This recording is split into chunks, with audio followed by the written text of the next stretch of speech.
अस्सलाम वालेकुम। आज हम लोग डिस्कस करेंगे the basic properties of nucleus, chapter number 1। ये हमारे पास बीएस क्लासेस के लिए, बीएस फिज़िक्स क्लासेस के लिए basic properties of nucleus, chapter number 1। What is nuclear physics? हमारे फिज़िक्स की वो ब्रांच जिसमें हम एटम के न्यूक्लियस के बारे में और इसके एसोसिएटेड प्रॉपर्टीज़ के बारे में डिस्कस करें, उसे हम कहते हैं न्यूक्लियर फिज़िक्स। उसे हम लोग कहते हैं न्यूक्लियर फिज़िक्स। हमारे पास फिज़िक्स की वो ब्रांच जिसमें हम लोग एटम के न्यूक्लियस के बारे में और उसके रिलेटेड या एसोसिएटेड प्रॉपर्टीज़ जो भी है उसके बारे में डिस्कस करें, उसे हम लोग कहते हैं न्यूक्लियर फिज़िक्स। उसे हम कहते हैं nuclear physics. Properties of A nucleus. Number 1 properties, atomic nucleus. जो हमारे पास डेंस रीजन होता है एटम के सेंटर में, जिसमें प्रोटॉन होते हैं और न्यूट्रॉन, उसे हम कहते हैं न्यूक्लियस। जो डेंस रीजन होता है सेंटर, एटम के सेंटर में, जिसमें प्रोटॉन एंड न्यूट्रॉन्स होते हैं, उसे हम लोग कहते हैं न्यूक्लियस। न्यूक्लियस को डिस्कवर किया था, डेंस रीजन को, 1911 में रदरफोर्ड ने न्यूक्लियस को डिस्कवर किया था 1911 में रदरफोर्ड ने, जिसको हम कहते हैं डेंस रीजन ऑफ एटम के सेंटर में एक डेंस रीजन होता है जिसे हम कहते हैं न्यूक्लियस, जिसको डिस्कवर किया था 1911 में रदरफोर्ड ने। रदरफोर्ड साइंसदान का नाम था। जो हमारे पास टोटल पॉजिटिव चार्ज होता है वो एटम के न्यूक्लियस के अंदर होता है। टोटल पॉजिटिव चार्ज हमारे पास एटम के न्यूक्लियस के अंदर होता है। What is nucleons? हमारे पास जो न्यूक्लियॉन्स होते हैं डेट मेकअप द एटम के न्यूक्लियस को, एटम का जो न्यूक्लियस होता है वो किससे तैयार होता है? न्यूक्लियॉन से। ठीक है ना, न्यूक्लियॉन से। हर एक एटम एक या एक से ज़्यादा न्यूक्लियॉन्स पर मुश्तमिल होता है। हर एक एटम एक या एक से ज़्यादा न्यूक्लियॉन पर मुश्तमिल होता है।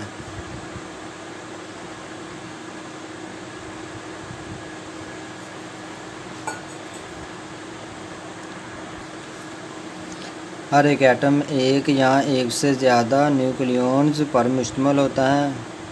हमारे पास atom consist of a cluster of nucleons. एक से ज़्यादा nucleon main cluster of nucleons पर मुश्तमिल होते हैं। सराउंडेड इलेक्ट्रॉन, इसके इर्द गिर्द इलेक्ट्रॉन मौजूद होते हैं। हमारे पास there are 2 non kind of nucleon. Nucleon की हमारे पास 2 तरह की काइंड होती हैं। एक होती है न्यूट्रॉन, एक होता है प्रोटॉन। प्रोटॉन हमारे पास एक सब एटॉमिक पार्टिकल हैं जो न्यूक्लियस के अंदर मौजूद होता है। इनसाइड द न्यूक्लियस के अंदर मौजूद होता है। प्रोटॉन के ऊपर पॉजिटिव चार्ज होता है जिसकी मैग्नीट्यूड इक्वल होती है 1.6 × 10⁻⁻⁹ कूलम्ब। इसी तरह हमारे पास मास ऑफ प्रोटॉन की वैल्यू होती हैं 1.673 × 10⁻⁻27 किलोग्राम और 1.007 यूनिफाइड। हमारे पास जो पार्टिकल का मास होता है न्यूक्लियर फिज़िक्स में, उसे हम किलोग्राम में भी एक्सप्लेन कर सकते हैं, यूनिफाइड में भी एक्सप्लेन कर सकते हैं। ठीक है ना। प्रोटॉन की स्पिन होती है 1/2। ऐसे पार्टिकल जिनकी स्पिन 1/2 हो उसे हम लोग कहते हैं फर्मियोन्स। हमारे पास जो प्रोटॉन होता है वो 2 अप क्वार्क्स और एक डाउन क्वार्क से मिलकर बनता है। ये MCQs के लिहाज से very important. Proton 2 up quarks और एक डाउन क्वार्क से मिलकर बना होता है। इसकी स्पिन 1/2 होती है, इसलिए हम इसे कहते हैं फर्मियोन्स। ऐसे पार्टिकल जिनकी स्पिन 1/2 हो उसे हम लोग कहते हैं फर्मियोन्स। हमारे पास जो रेस्ट मास एनर्जी होती हैं प्रोटॉन की वो इक्वल होती है 938 मेगा इलेक्ट्रॉन वोल्ट। प्रोटॉन की क्या होती है 938 मेगा इलेक्ट्रॉन वोल्ट। न्यूट्रॉन हमारे पास होता है, ये भी एक सब एटॉमिक पार्टिकल होता है। इसमें एक ख़ास खूबी ये है कि इसके ऊपर कोई चार्ज नहीं होता है, इट हैज़ नो चार्ज। इसका मास हमारे पास होता है 1.67 ज़रब 10 की पावर -27 किलोग्राम या फिर 1.008 यूनिफाइड। न्यूट्रॉन की जो स्पिन होती है वो होती है 1/2, इसीलिए हम इसे भी कहते हैं फर्मियोन्स। ऐसे पार्टिकल जिनकी स्पिन 1/2 हो उसे हम कहते हैं फर्मियोन्स। ये हमारे पास 2 डॉन क्वार्क्स और एक अप क्वार्क से मिलकर बनते हैं। 2 डॉन क्वार्क्स एंड एक अप क्वार्क से मिलकर बनते हैं कौन? न्यूट्रॉन। इसी तरह जो एंटी पार्टिकल होता है एंटी न्यूट्रॉन का, उसे हम कहते हैं एंटी पार्टिकल ऑफ न्यूट्रॉन को हम कहते हैं एंटी न्यूट्रॉन।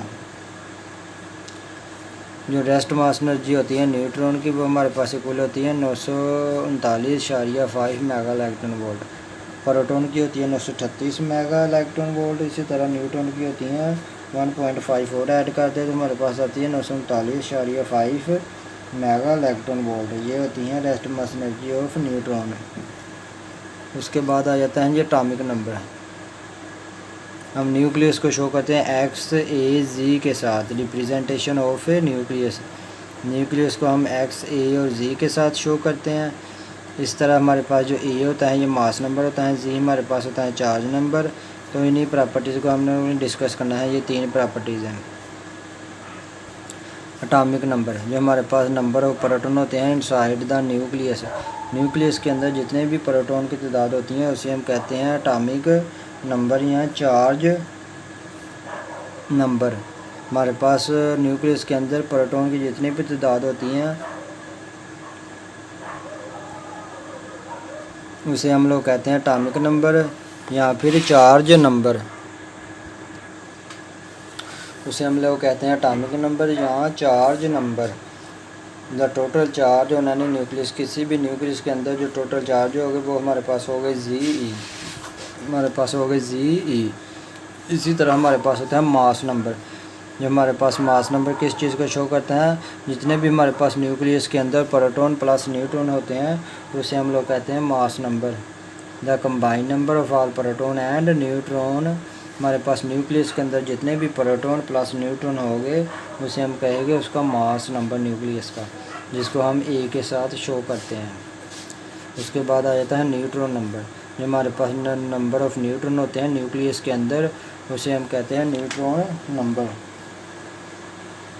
जो हमारे पास होते हैं number of neutron in nucleus के अंदर उसे हम लोग कहते हैं न्यूट्रॉन नंबर, जिसे हम N के साथ शो करते हैं। जो हमारे पास इक्वल होता है N = A - Z।